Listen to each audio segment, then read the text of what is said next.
has been a significant increase in violent crime and overdose deaths on metro trains and buses this year. New at 5, Eyewitness News reporter Josh Haskell sat down with LAPD Chief Michael Moore to discuss metro security and other issues facing the third largest police department in the country.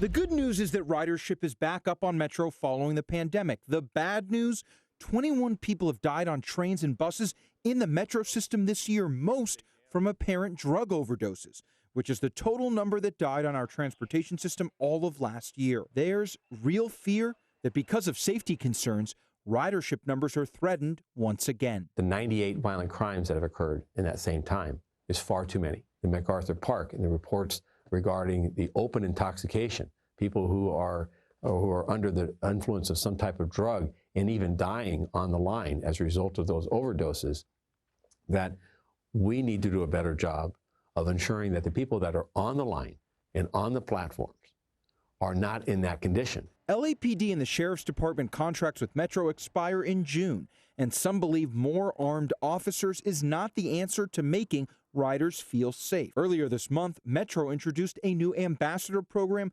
trained to track and report concerns relating to service, maintenance, and safety. Speaking with Eyewitness News, LAPD Chief Michael Moore said he hopes LAPD's contract is renewed, but supports the calls for an unarmed response unit and more non-police resources for the unhoused who may seek shelter on the transit system. The union representing LAPD officers submitted a proposal to the City Council for an unarmed response unit that would take over 28 service calls currently handled by police. The League has dismissed a misnomer that law enforcement is somehow opposed, that we are trying to protect our turf, and they're somehow opposed to other agencies. Quite the contrary. But Chief Moore said he doesn't agree with all the union's suggestions, as nonviolent situations can turn violent very quickly. The worst thing that can happen to our alternative response proposals is that it results in the death or serious injury of an individual who is unarmed, who's in that role.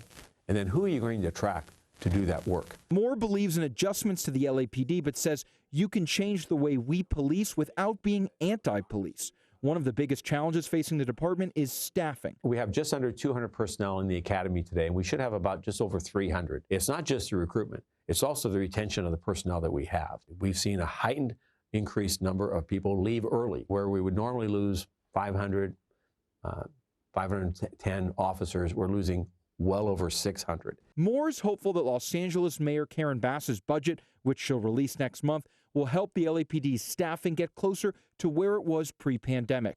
In addition to unarmed responders who aren't police officers, Moore says we can also better utilize technology to de-escalate situations and, most importantly, protect lives. But the LAPD's proposal of a robot dog has been met with fierce opposition. At a recent city council meeting, the council decided to put off the vote for 60 days. Here's what Chief Moore had to say. In the absence of that robot, it requires a police officer, it requires a human being. And we have seen, and we have lost officers because those encounters result in deadly encounters. I'm discouraged that there's a misinformation campaign vilifying nothing more than a piece of technology that doesn't do facial recognition. It's not a spy. It's not sitting there that can be co-opted by some superpower. Hello, I'm Mark Brown. Get more great ABC7 content by clicking the subscribe button for our YouTube channel, and download the ABC7 Los Angeles streaming app on Fire TV, Android TV, Apple TV, and Roku to watch on your TV.